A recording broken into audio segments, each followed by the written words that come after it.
या कथेतील पात्र, स्थळ आणि घटना पूर्णपणे काल्पनिक आहेत. याचा कोणत्याही व्यक्तीशी किंवा घटनेशी काहीही संबंध नाही. कथेचा मूळ हेतू हा फक्त मनोरंजन असल्यामुळे कोणीही कथेचा वास्तवाशी संबंध जोडू नये. जर एखाद्या व्यक्तीशी किंवा घटनेशी संबंध आला तर तो केवळ योगायोग समजावा.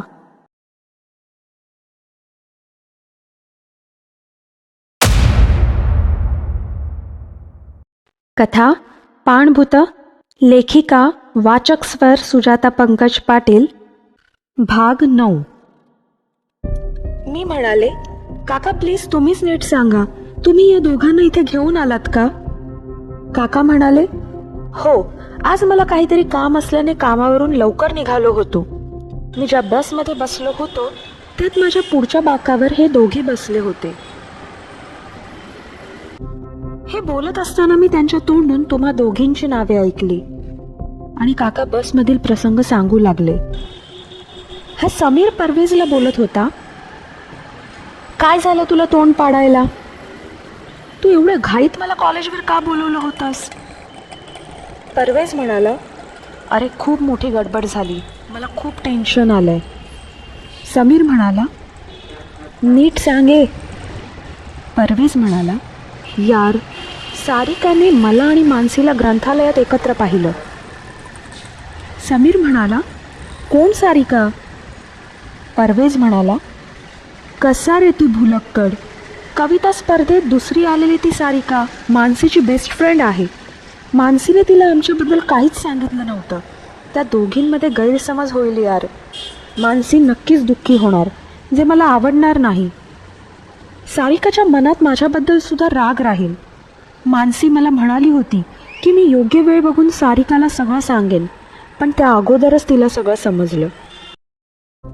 पुढे काका म्हणाले, हे ऐकून मी सरळ उठलो आणि त्या दोघांना म्हणालो, मी मानसीचा बाबा, मी पुढच्या स्टॉपवर उतरणार आहे आणि तुम्ही दोघंही माझ्यासोबत गुपचूप येणार आहात. आणि मी यांना इथे घेऊन आलो. प्राजक्ताला सगळं सांगितलं.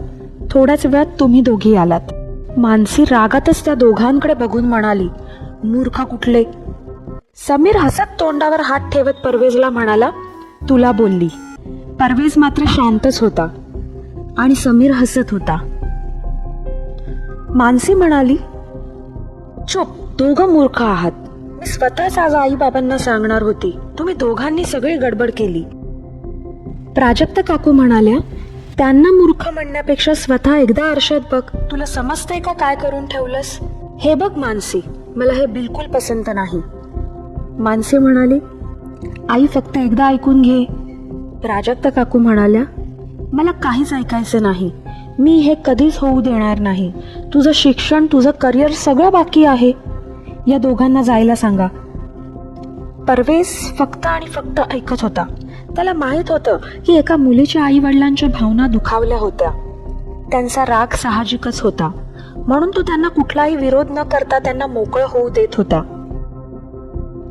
प्राजक्ता काकूंचे ते वाक्य ऐकून समीर म्हणाला, परवेज चलो निकलते हैं, वरना धक्के खाकर बाहर जाना पडेगा. परवेज त्रासिक चेहऱ्याने समीरकडे एक नजर पाहून त्याला नजरेनच दम देत प्राजक्ता काकूंकडे वळला. तो जागेवरून थोडासा वळून दोन्ही हात जोडून म्हणाला, काका आणि काकू, मी खरंच तुमची माफी मागतो. आम्ही विचार न करता प्रेमात पडलो. त्यापेक्षा मी असं म्हणेन, आम्ही तुमचा किंवा समाजाचा विचार न करता प्रेमात पडलो. माझी जात सोडली तर मी नक्कीच तुम्हाला आवडेन. एकदा फक्त ती गोष्ट बाजूला ठेवून माझं ऐकून घ्या. शिरीष काका, तेच तर सर्वात महत्वाचं आहे. ते कसं बाजूला ठेवू? तुला वाटतं तेवढं सोपं नाही हे. पूर्ण समाज माझ्या तोंडावर थुकेल, तू कुठून आलास आणि तुला वाटलंच कसं की मी माझी मुलगी तुला देईन. परवेज म्हणाला, नाही काका, मला माहीत आहे की हे सोपं नाही आणि मी तुमच्या नावाला धक्का बसून देणार नाही. आम्ही कधीच चुकीचं करणार नाही.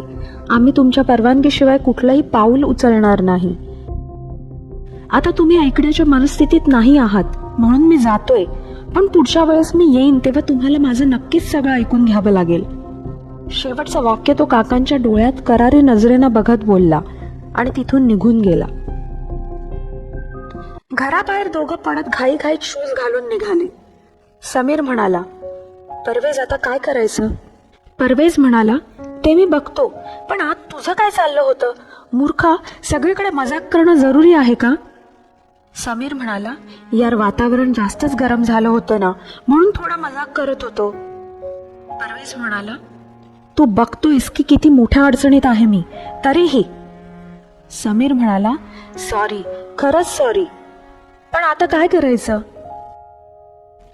परवेज म्हणाला, एक ब्रह्मास्त्र माझ्याकडे आहे, बघतो आता तेच वापरून काय होतं का. समीर म्हणाला, कोणतं ब्रह्मास्त्र? परवेज म्हणाला, चल घरी सांगतो. माझ्या नाही, तुझ्या. पहिले श्रीलेखा काकूंना सांगतो सगळं, मग अम्मीला सांगेन, त्यानंतर माझ्या ब्रह्मास्त्राला. असं म्हणत तो झपझप पावलं टाकत पुढे निघाला. समीर त्याच्या मागे धावत धावत ओरडत होता, सांग ना, हे सांग ना, कोणतं ब्रह्मास्त्र? इकडे मानसीच्या घरी. मानसी म्हणाली, बाबा, परवेज खरंच चांगला मुलगा आहे. शिरीष काका तिच्याकडे न पाहताच सारिकाला म्हणाले, सारिका, हिला आत घेऊन जा, मला या विषयावर काहीच बोलायचं नाही. तसं मी मानसीच्या दोन्ही दंडांना पकडून ओढत आत नेऊ लागले. मी तिला हळूच कानात म्हणाले, ही वेळ नाही, आता चल. त्यांना शांत होऊ देत आणि आम्ही बेडरूम मध्ये निघून गेलो. इकडे लगेच शिरीष काकांनी खिशातून मोबाईल काढला. प्राजक्ता काकू सोफ्यावर बसत म्हणाल्या, ओ, काहीही करा, पण मानसीला यातून बाहेर काढा. शिरीष काका म्हणाले, तेच करतोय.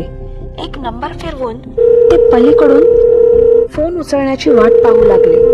रिंग वाजत होती. काही वेळ रिंग वाजून पलीकडून आवाज आला, हॅलो शिरीष, बोल. शिरीष काकांनी त्याचा मित्र कॉन्स्टेबल असलेल्या प्रदीप काकांना फोन लावला होता. शिरीष काका म्हणाले, प्रदीप, आज जरा घरी येशील का? प्रदीप काका म्हणाले, आज ड्युटी असेल, जमणार नाही रे. पण का, काय झालं? सगळं ठीक आहे ना? तुझ्या आवाजाला काय झालं? शिरीष काका म्हणाले, भेटूनच सांगतो, फोनवर सांगता नाही येणार. प्रदीप काका म्हणाले, एवढं काय झालंय? वहिनी ठीक आहेत ना? आणि मानसी, घरात काही झालं का? तुझ्या आवाजावरून मला काळजी वाटते. शिरीष काका म्हणाले, हो, तसं थोडं काळजी करण्यासारखीच बाब आहे, पण भेटूनच बोलू. प्रदीप काका म्हणाले, ठीक आहे, उद्या सकाळी येतो. मी आज घरी न जाता मानसीजवळ थांबले. तसं आई बाबांना कळवलं. आईनेही विचारपूस केली की काय झालं, पण मी त्यांना सध्या काहीच सांगितले नाही.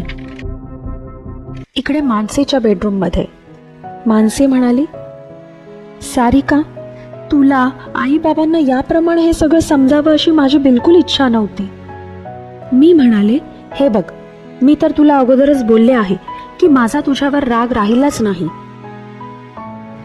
मानसी म्हणाली, पण आई बाबांना तर आला असेल ना राग. रागापेक्षा जास्त त्यांना माझी काळजी असेल, त्यांना खूप चिंता असेल. मी म्हणाले, आता काय उपयोग हा विचार करून? तू काय ठरवलंस? तू माघार घेणार आहेस की आपल्या निर्णयावर ठाम आहेस? मानसी म्हणाली, माझ्या मनात खूप गोंधळ आहे. मी बाबांशी बोलणार, परत एकदा बोलणार. आणि मानसी उठून काकांच्या रूमकडे जाऊ लागली. पण मी तिला लगेच थांबवून म्हणाले, ही वेळ योग्य नाही, आज बोलणं ठीक होणार नाही. मानसी तशीच जागेवर बसून अश्रू गाळू लागली. खूप मुश्किलीने मी तिला शांत केले आणि झोपवले. मला मात्र झोप येत नव्हती. मी पाणी पिण्यास स्वयंपाकघराकडे जाऊ लागले. शिरीष काका सिगरेट ओढत हॉलमध्ये बसले होते. मी त्यांना हाक मारली, काका. काकांनी एक नजर माझ्याकडे पाहिले. त्यांची पाणावलेली नजर खिडकीतून दिसणाऱ्या आकाशात होती. नंतर माझ्याकडे पाहतच त्यांच्या डोळ्यातले अश्रू गालावर ओघळले. मी त्यांच्या समोरच सोफ्यावर बसले. मी म्हणाले, काका, प्लीज तुम्ही असं रडू नका. मला माहित आहे तुम्हाला तिची खूप चिंता आहे. तुम्ही एकदा बोला ना तिच्याशी. काका म्हणाले, काय बोलू? ती ऐकणार आहे का? जर शहाणी असती, समजूतदार असती तर ही वेळच आली नसती. आम्ही दोघांनी कधीच मुलाचा विचार केला नाही. तिलाच मुलगा समजून वाढवले. दुसरं कोणी असतं तर मी या नात्याचा विचारही केला असता, पण तोच मिळाला तिला. बाकी जगातली आपल्या जातीतली मुलं मेली होती का? मी म्हणाले, काका तुमचं अगदी बरोबर आहे, पण तुम्ही मानसीला ओळखता ना, एकदा तरी विचार करा की तिने काय पाहिलं त्यात आणि तिने असं का केलं. काका म्हणाले, आणखी काय, निव्वळ मूर्खपणा आहे तिचा, बाकी काही नाही. प्रेम म्हणजे खाऊ आहे का? प्रेम निभवता पण आलं पाहिजे ना. 4 दिवसातच हिचं डोकं ठिकाणावर येईल आणि काय सत्य परिस्थिती असते हे तिला समजेल. हिचं प्रेम डोक्यातून उतरायला वेळ लागणार नाही, पण तरी सुद्धा वेळ गेलेली असेल. मी म्हणाले, पण काका तो तसा नसेल तर, खरंच चांगला असेल तर. काका म्हणाले, असेल, पण कुठलाही बाप हे पाप करणार नाही. मला तिचं भविष्य अंधारात दिसत असताना मी तिला कसं समजावू. मी म्हणाले, मग काका तुम्ही काय विचार केलाय का, की काय करायचं? काका म्हणाले, हो, माझा मित्र कॉन्स्टेबल आहे, उद्या त्याच्याशी बोलतो, याला आत टाकतो की नाही बघ. त्यांच्या तोंडून हे शब्द ऐकून मला खूपच काळजी वाटली, मानसी आणि परवेज दोघांचीही. पुढे काका म्हणाले, तिला काही सांगू नकोस, तुलाही तिने अंधारात ठेवले. मी फक्त असं म्हणाले. पुन्हा ते म्हणाले, जा तू झोप जा, तुला सकाळी लवकर स्टेशनवर सोडेन, तू घरी जा. आई बाबा उगाच काळजी करतील आणि त्यांना काही समजावं अशी माझी बिलकुल इच्छा नाही. मी म्हणाले, काका मी आई बाबांना समजावेन आणि जिथपर्यंत हे सगळं ठीक होत नाही मी जाणार नाही. काका म्हणाले, ठीक आहे, जा तू झोप. मी म्हणाले, काका तुम्हीही जा, प्लीज झोपा. मला बघताच मगाशी विझवलेली सिगरेट पुन्हा उचलत ते म्हणाले, हो 5 मिनिटात जा तू. काही केलं झोप लागत नव्हती. गजाआड झालेला परवेज नजरेसमोर येत होता आणि मावळलेली माणसे दिसत होती. उद्या काय होईल? काका खरंच परवेजवर केस करतील? आजच्या हवेतला गारवा सुद्धा टोचल्यासारखा वाटत होता. काकूंनी सकाळी दिलेला चहा सुद्धा कडूच लागत होता. काका सारखे घड्याळात बघत होते, म्हणजे नक्कीच ते प्रदीप काकांची वाट पाहत होते. मला येणाऱ्या वादळाची चाहूल लागली होती. आज नक्कीच वादळ येणार. मानसीच्या घरी महाभारत घडणार कदाचित. काका इकडून तिकडे फेऱ्या मारत होते. मानसी स्वतःच्या खोलीतच बसून होती. तिला मी काहीच सांगितले नव्हते. थोड्याच वेळात घराची बेल वाजली. त्या बेलच्या आवाजाने मी दचकले. काका घाई करतच दार उघडू लागले आणि दरवाजातून एक उंच धिप्पाड काळा गॉगल लावलेला मनुष्य आत आला. आत येताच त्याने प्रश्न केला, शिरीष काय झालं? काका सोफ्याकडे हात करत म्हणाले, चल बस अगोदर मग सांगतो. तेच प्रदीप काका होते. दोघंही बसले. काका म्हणाले, प्रदीप ड्युटी करून लगेच इकडे तुला बोलावलं. माफ कर, पण काम तसं होतं. प्रदीप काका म्हणाले, अरे काय तू पण बोल ना, काय झालं? असं का बोलावलंस? मला किती चिंता लागून राहिली आहे. कालपासून विचार करून वेळ लागायची वेळ आली. लवकर सांग. एक उसासा घेऊन काकांनी सगळी हकीकत प्रदीप काकांना सांगितली. हाताची घडी घालून बसलेले प्रदीप काका थोडस जागेवरून हलून काकांना म्हणाले, खूपच गंभीर गोष्ट आहे. मानसी कशी काय फसली त्याच्या जाळ्यात? इथे मी फक्त ऐकायची भूमिका घेतली होती. मला परवेज बद्दल काहीच माहिती नव्हतं. मी कायच बोलणार. शिरीष काका म्हणाले, अशीच असतात ही लोक. फसवतात, प्रेमात पाडतात, धर्मांतर करवतात. हा एक कट असू शकतो. प्रदीप काका म्हणाले, मला त्याचे सगळे डिटेल्स दे. शिरीष काका म्हणाले, त्याच्या नावाव्यतिरिक्त मला काहीच माहित नाही. प्रदीप काका माझ्याकडे पाहून विचारू लागले, हीच का ती सारिका? शिरीष काका म्हणाले, प्रदीप काका माझ्याकडे पाहून म्हणाले, बेटा सारिका, तुला काय माहित आहे का? मी म्हणाले, काका आम्ही 12वीत होतो तेव्हा एक कविता स्पर्धा झाली. तिथेच माझी आणि मानसीची भेट झाली आणि या परवेजला सुद्धा मानसीने तिथेच पहिल्यांदा पाहिले. तर तेव्हाच कदाचित त्याच्या प्रेमात पडली. प्रदीप काका म्हणाले, का? तुला असं कशावरून वाटलं? मी म्हणाले, काका काल माझं थोडंफार बोलणं झालं.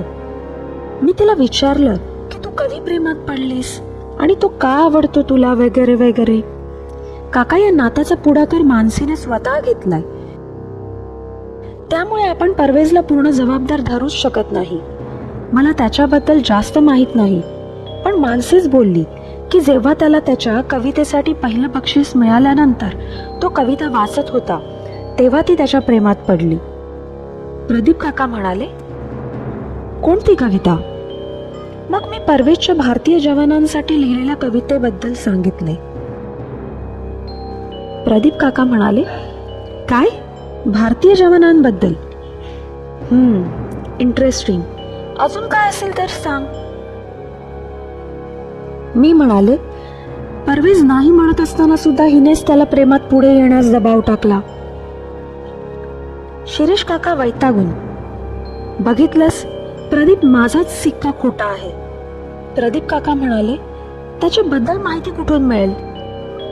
मी म्हणाले, तो गावाबाहेरील कॉलेजमध्ये शिकतोय, आधी गुरुकुल कॉलेजमध्ये होता, तिथेच त्याची संपूर्ण माहिती मिळेल. प्रदीप काका थोडा वेळ शांत बसून मनाशीच काही ठरवून शिरीष काकांना म्हणाले, शिरीष, हे बघ, मी त्याची सर्व माहिती काढतो, तू काळजी करू नकोस. या क्षणाला मला एकदा असं वाटलं की मी दगाबाज मैत्रीण आहे का? नाही, मला काळजी होती तिची. भविष्यात तिला कुठलीही समस्या होऊ नये यासाठीच तर मी प्रयत्न करत होते. म्हणूनच मी आता काकांना हवी ती माहिती देऊ केली. प्रदीप काका म्हणाले, मी त्याची चौकशी करतोच, पण मला वाटतं मी पहिले त्याच्याशी बोलतो. त्याला इथेच बोलव. त्याच्या मनात काय आहे हे मला समजून घ्यायचं आहे. काकांनी माझ्याकडे पाहिलं तसं मी बेडरूममध्ये जाऊन मानसीच्या मोबाईलमधून परवेजचा नंबर घेतला. मानसीने फक्त एक नजर माझ्याकडे पाहिलं आणि काहीही न बोलता पुन्हा खिडकी बाहेर पाहिलं. मी बाहेर येऊन नंबर काकांना दिला. शिरीष काकांनी मानेनच नकार देऊन नंबर प्रदीप काकांना द्यायला सांगितलं. प्रदीप काकांनी नंबर घेऊन लगेचच आपल्या मोबाईलमधून परवेजला कॉल लावला. रिंग वाजून कॉल उचलला गेला. पलीकडून आवाज आला, हॅलो. प्रदीप काका म्हणाले, हॅलो, मला परवेजशी बोलायचं आहे. परवेज म्हणाला, हो, मीच बोलतोय. प्रदीप काका म्हणाले, मी कॉन्स्टेबल प्रदीप मानसीच्या घरून बोलतोय. आता लगेचच मानसीच्या घरी ये. लगेच म्हणजे आत्ताच. परवेज म्हणाला, सर, मी कॉलेजमध्ये आलोय, एक लेक्चर घेऊन पाऊण तासात येतो. प्रदीप काका म्हणाले, तुझ्या प्रिन्सिपलशी मी बोलतो, पण तू आत्ताच ये. परवेज म्हणाला, सर, मुलांच्या परीक्षा आहेत, हे लेक्चर महत्वाचं आहे, मी येतो ते पूर्ण करून. प्रदीप काका म्हणाले, ठीक आहे, मी इथे तुझी वाट बघतोय. पळून जाण्याचा प्रयत्न मुळीच करू नकोस. माझा एक माणूस तुझ्या कॉलेज बाहेर आहेच. परवेज हसून म्हणाला, सर, त्याची काही गरज नाही, मी येतो. फोन ठेवून प्रदीप काका शिरीष काकांना म्हणाले, आता बघ, हा येतो की पळून जातो. हातावरील घड्याळात बघत ते म्हणाले. एका तासाने दाराची बेल वाजली होती.